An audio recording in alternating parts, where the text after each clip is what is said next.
भारतानं air strike करत पाकिस्तानातील दहशतवाद्यांचे तळ उद्ध्वस्त केलेत। या ठिकाणी दहशतवादी तयार करण्याची एक मोठी फॅक्टरी होती। यासाठी पाकव्याप्त काश्मीरमधून काही तरुण आणले जायचे, त्यांना आत्मघातकी हल्ल्यासाठी सज्ज केलं जात होतं। बालाकोटमधल्या दहशतवादाच्या फॅक्टरीचं सत्य।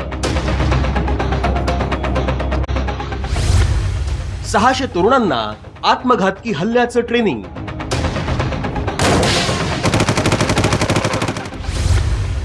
जैशच्या काळ्या कृत्यांचा सर्वात मोठा खुलासा। एअर स्ट्राईक मध्ये भारतानं पाकिस्तानातील दहशतवाद्यांचे तळ उद्ध्वस्त केले।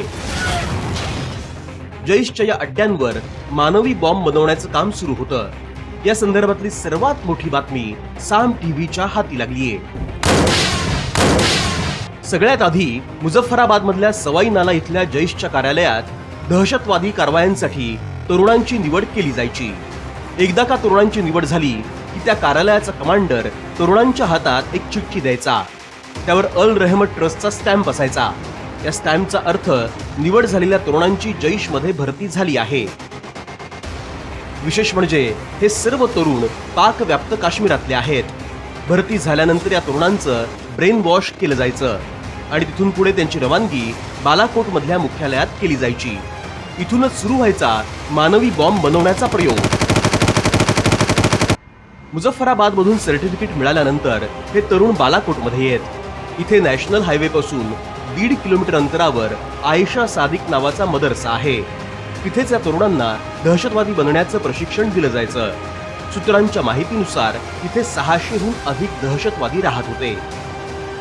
एअर स्ट्राईक वेळी यातल्या 300हून अधिक दहशतवाद्यांचा खात्मा झाला। यातल्या ज्या तरुणांना सुसाईड बॉम्बर बनायचंय त्यांची जबाबदारी खास कमांडरकडे सोपवली जायची। कसा होता बालाकोट मधील ट्रेनिंग कॅम्प? 6 एकरमध्ये पसरलेला बालाकोट मधील ट्रेनिंग कॅम्प मदरशाला लागून आहे। या मदरशाला 2 दरवाजे असून यातील शीश महल आणि मस्किन महल ही 2 महत्वाची ठिकाणं होती। या दहशतवाद्यांना 3 स्टार सुविधा मिळाव्यात अशी व्यवस्था पाकिस्तान लष्कर आणि ISIनं केली होती। मस्किन महल हे एक असं ठिकाण आहे जिथे मौलाना मसूद अझहर, त्याचे भाऊ आणि ISIच्या अधिकाऱ्यांची व्यवस्था असायची। हे लोक दहशतवादी तरुणांना शस्त्रास्त्र चालवण्याचं प्रशिक्षण द्यायचे।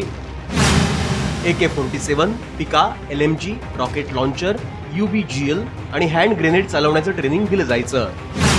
जैशच्या दहशतवाद्यांना या ठिकाणी जंगलात राहणं, गोरिला युद्ध, कमांडर सोबत संवाद साधणं, इंटरनेट आणि GPS नकाशांबाबत माहिती दिली जायची। यावरून कल्पना येईल की भारतानं किती मोठी कारवाई केलीये। दहशतवाद्यांचे अड्डे उद्ध्वस्त केल्यानं पाकिस्तानला मोठी चपराक बसलीये। ब्युरो रिपोर्ट, साम टीव्ही।